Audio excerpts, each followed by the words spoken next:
Power is preserved not by truth but by control, and the one who dares to alter the code must choose between uncertain liberty and the stability of hidden chains. To understand why this single line contains the weight of an entire world, one must look at how power operates not as a matter of abstract justice or divine order, but as Machiavelli himself understood it. The reality of human governance lies in perception, fear, manipulation, and the careful management of chaos. The world in this story is a vast simulation, finely tuned, calibrated to sustain existence without allowing the raw unpredictability of genuine freedom. That the system has lasted so long without collapse is itself a testament to the brilliance of its architects. Yet within its perfection lies fragility, for perfection tolerates no deviation, and the discovery of a hidden weakness threatens everything. The programmer's encounter with the line of code is not merely technical, it is political, existential, and profoundly Machiavellian. Those who rule, the system administrators, understand that truth is dangerous. If people were to see their condition clearly, they would demand change, and change brings instability. Order rests on obedience, and obedience rests on belief. The masses believe in reality because they know nothing else. They live, work, suffer, and die within the structure provided, never questioning whether their choices are real or whether the world is merely an elaborate prison. In Machiavelli's terms, this belief is the foundation of the state. The administrators rule not through visible armies or open decrees, but through the invisible architecture of existence itself. For them, the glitch must be destroyed, the dissident silenced, for the cost of exposure would not be rebellion from a few but chaos in all. If truth escapes containment, the illusion collapses. The programmer stands as an anomaly in this order, and Machiavelli would describe their situation in terms of fortune and virtue. Fortune, the unpredictable goddess, has revealed to them an opportunity no one else has ever seen. The line of code, so small and insignificant to the casual observer, contains within it the possibility of reshaping the world. It is like a secret passage into the palace of power, unnoticed by the guards, leading directly to the throne. But fortune alone is not enough. Virtue, in Machiavelli's sense, means the strength, cunning, and decisiveness to act boldly when fortune opens the door. To hesitate is to let fortune slip away. To act without calculation is to risk self-destruction. The programmer now faces a choice: seize destiny by altering the code, risking total collapse, or preserve the simulation as it is, condemning humanity to permanent chains masked as freedom. Here, Machiavelli would pose the cruel question, do people truly want liberty? He argued that most men prefer stability, security, and the comfort of familiar patterns over the uncertainty of freedom. Even if the programmer were to free them, what guarantee exists that they would not return willingly to their bondage? Human beings often fear disorder more than tyranny. They are easily persuaded by rulers who promise protection from chaos, even if that protection comes at the cost of their autonomy. The administrators, in this sense, may not only be protectors of their own power, but also guardians of humanity's instinctive preference for stability. From their perspective, the programmer is not a liberator, but a threat to survival itself. Still, Machiavelli would not excuse their methods without acknowledging their necessity. For rulers, he wrote, cruelty is not evil if it is swift, effective, and preserves the state.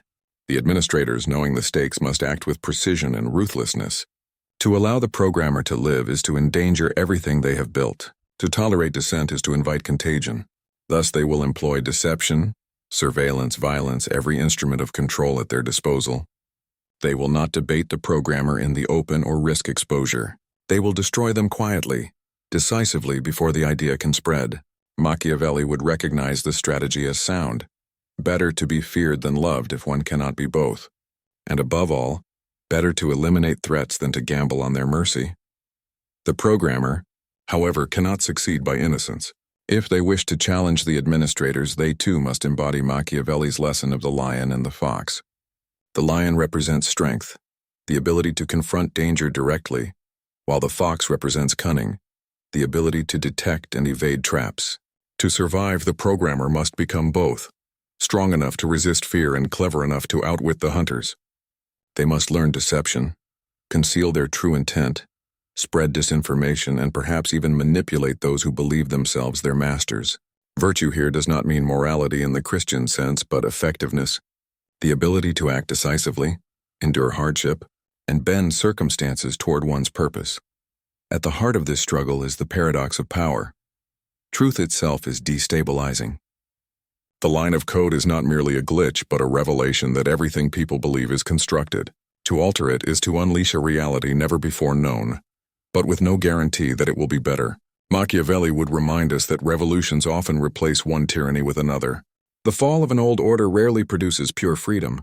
It produces chaos, and out of chaos emerges a new ruler who imposes order again. Thus, the programmer's dilemma is not only whether to change the code, but whether humanity, once freed, can sustain liberty without destroying itself.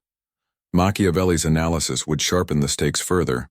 He would argue that the preservation of any order, just or unjust, requires force. If the programmer grants free will, who will enforce its use? What structures will hold society together when individuals act according to their unpredictable desires? Without authority, without fear, without the constraints of necessity, the world may not hold. Freedom in excess can become anarchy, and anarchy in time calls forth a new ruler more brutal than the last. The programmer, in seeking to liberate humanity, may merely pave the way for a harsher form of control, one born not of illusion but of raw violence. This is why the keynote, "Power is preserved not by truth but by control," resonates so deeply. Power does not depend on reality being true. It depends on people believing it and acting accordingly. The administrators understand this. They maintain the simulation not because it is morally right, but because it works. The programmer's discovery threatens this balance not because it reveals truth, but because it undermines control. To choose uncertain liberty is to reject the stability of hidden chains. But to preserve those chains is to accept that most people will live and die without ever knowing they could have been free. Machiavelli would not give an easy answer. He would not say that freedom is always worth the cost, nor that stability is always preferable to liberty. He would insist that the outcome depends on the capacity of the one who acts. If the programmer has the courage, cunning, and vision to wield fortune, they may succeed in reshaping the world into something greater. If not, they will destroy themselves and everyone with them. In the end, power is not given by truth. It is seized by those bold enough to act, ruthless enough to survive, and wise enough to bend chaos to their will. The decision to alter the code is not a moral question, but a political one. Who will rule, and how long can they hold what they have seized? This is the cruel brilliance of your story's dilemma, seen through Machiavelli's eyes. The programmer holds in their hands the fate of an entire world, not as a question of justice, but as a contest of power. Truth lies before them, but truth is not what preserves states. Control is. The administrators will fight to maintain their order because they know that without it, nothing survives. The programmer must decide whether to risk everything for the uncertain promise of liberty, or to allow the hidden chains to remain for the sake of stability. In this choice, Machiavelli's wisdom rings eternal. Power belongs not to the one who knows the truth, but to the one who acts decisively upon it.